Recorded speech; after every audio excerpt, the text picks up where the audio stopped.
Tai jeigu pelkinė augavietė, pavyzdžiui, kaip vaikščiam šiandien Juodalksnynę, tu kitaip nenupjausi jo.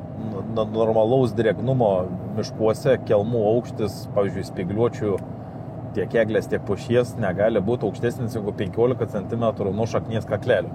Tai vienintelis atvejis, kada paliekamas yra aukštesnis kelmas negu metro ar pusės, tai yra tose pelkinėse augavietėse, kur tiesiog patys kelmai jau nuo žemės yra pakilę apie pusę metro ir tu jau ir į kirtimo metu, kada pjauni, tai ir pjauni dar 20-30 cm aukščiau. Tai ir gaunasi apie metrą.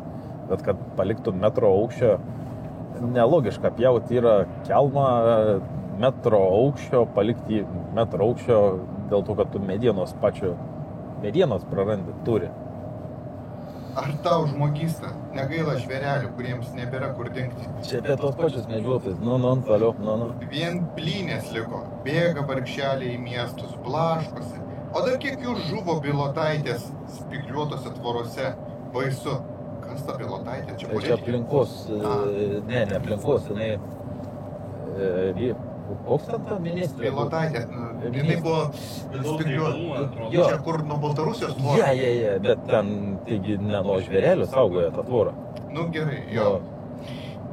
Baisu, kas daroma su gamta, o ministrui mat reikia liuksusinės mašinos. Šikardo telefono, matosi, kaip jam rūpi gamta. O prezidentui toks patiko ir sutiko visus juos surišti ir sustatyti tose plynėse, kad pajustų jų skonį. Nu, jeigu nori, gali pasakyti kažką, jeigu nenori, tikrai. O čia prie to video, tai reikėtų iš karto tada įkelti juos tą screenshotą komentarą. Nes čia, blemba, čia da turi ilgai skaityti, kad suprastum. Kelius kartus, pirmą kartą neįsuprasti, kad čia... Bet matai, tave jau prilygina prie Bilotaitės, kuri ištiesė tvorą tarp Baltarusijos ir Lietuvos. Va čia žinok, yra lygis. Čia jau high end. Geriau sakytum šabarkštynai Adžele. Kur tik kirtavietės, tai arba šabarkštynai auga, arba tiesiog poligonas paliktas. Niekas ten per daug galvos nesuka apie atsodinimą. O ant ūkininkų varo, išsaugokim paukščius, išsaugokim vėjas ten, kur fauna ir flora veisisi, pezalai visiški, kur žalieji, kai jų reikia, kur aplinkos apsauga, kai jų reikia. Gerai, čia daug emocijų. O kas yra šabarkštyns ir kas yra ne šabarkštyns, reikėtų išsiaiškinti. Aš manau, kad jisai turi omeny šabarkštyną, tai yra... Avietyns?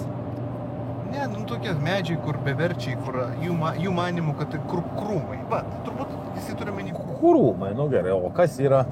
Tai tada reiktų išsiaiškinti bendrai visuomeniai, kas yra tas jau etaloninis, taip vadinkim, tas mišks, kurį visuomenė jis būtų labiausiai prieinamas, ne?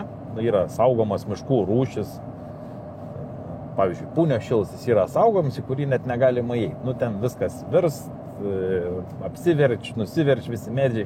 Ar žmonės labiau norėtų vaikščioti po tokį mišką? Ar jie norėtų, pavyzdžiui, vaikščioti kaip Kaune yra po žolyną? Ar ne? Energijos pasikrauti. Ar jie norėtų labiau vaikščioti po pušyną, kaip miškininkui taip? Gražiausi miškai yra, tai bet kokiu atveju, kaip ir visuomeniai bendrai, tai jaučiu, kad pušynai, ne? Gražiausi. Beržynai, jie tokie, man asmeniškai jie labai patinka, dėl to, kad tai yra mano duona.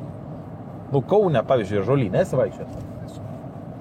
Faina, ne? Vasarą vaikštai, kada karšta, po tom didelėm medžių lajom, vienuose miškuose, pavyzdžiui, tokiuose kaip ąžuolynuose, pačiam mieste, juose gali pasislėpti nuo vasaros kaitros, kada yra karšta. Patys medžiai, jie sukuria irgi tam tikrą klimatą. Šios dienos tas tikslas ir yra pasižiūrėti, ar tikrai jau čia ta Sahara Lietuvoje kaip Afrikoje atsiras. Ir iš viso apskritai, ką mes kaip miškininkai absoliučiai, ar ką nors gero veikiam. Čia miškas ar šabakštyna? Pavyzdžiui, ką čia žmonės matytų? Aš tai matau čia jaunuolyną, baltalksnį, bet greičiausiai įėjusi miško glūdumą, ne miško iš šabakštyno.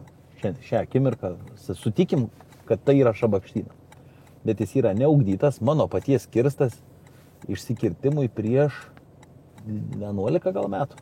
Jį aš kirtau prieš 11 metų. Ir jis dabar toks. Jiem jau ugdymo darbus jau reikėtų daryti ir kai jis išsiugdytų, tada pamatytume tą tikrai medyną. Šitą iškirtau 2,2 hektaro. Šitas nesikirto, nes ne mano. Ir šitą iškirtau 2 hektarai.